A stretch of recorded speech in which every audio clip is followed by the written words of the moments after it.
Who should Fedor's last opponent be? I'm kind of curious on this, and I got to tell you, while I say his last opponent, I don't know that Fedor's next fight has ever been stated to be his last fight.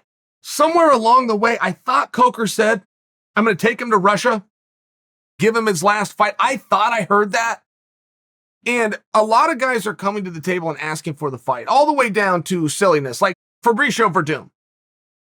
I call that one silly only because Verdum is signed to the PFL, and he can't get over to Bellator to get the fight anyway. That fight, and by the way, I wouldn't mind seeing it. When I call it silly, I'm a little bit surprised that Verdum is calling out Fedor. Like, Fedor's a nice guy. Nobody has problems with him, including Verdum. Oh, by the way, Verdum beat him. And Verdum beat him back when nobody could beat him. I mean, it was this meaningful moment. I'm a little surprised that Verdum is the one trying to get the fight, even offered to go over to Russia to get the fight, as though these two have some kind of heat.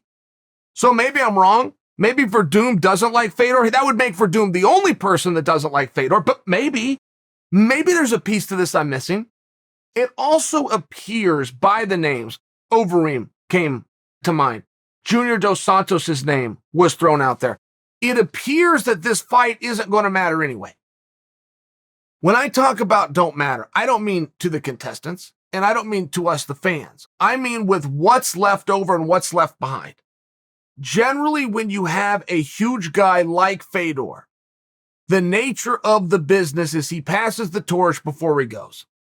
Meaning he's going to take on some young stud that's going to go out there and do something that's going to make us all sad that we watched. But now that young stud has a little bit of rub that he gets to take with him in his next fight through the promotion. That's generally how it's done. If we're not going to do that here with Fedor, first off, okay, cool. But second, so are we just having fun? Is that all this is about? We're just having fun. We're going to Russia. It's a c'est la vie. Are we just having fun? Because if that's it, I would like to throw other ideas out there. I wouldn't mind. I'm not going to get my way. Discussion with you guys. You know what I wouldn't mind? I wouldn't mind seeing Fedor box Tyson.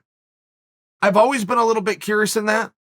I think that Fedor does very well. He's got excellent hands. He's fast. He's big. He's all these different things. I think that's an interesting fight if we're just being silly. And I know Coker's wanted to work with Tyson before.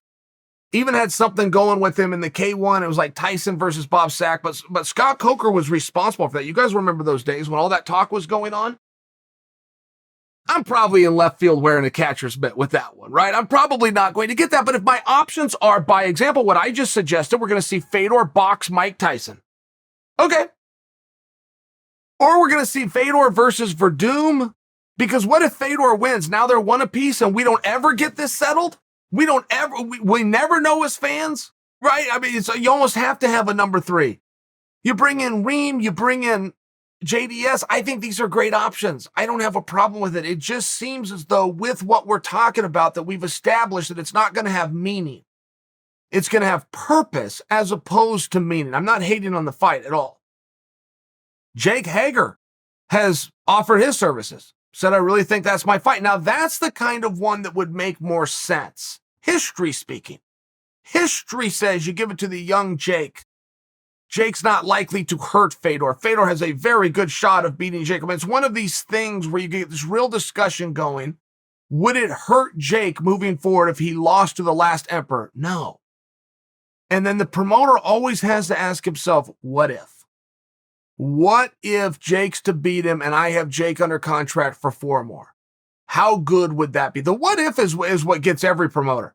You wonder why Vince McMahon allowed Brock Lesnar to come over to UFC 200 and take on Mark Hunt in the first place? Because what if?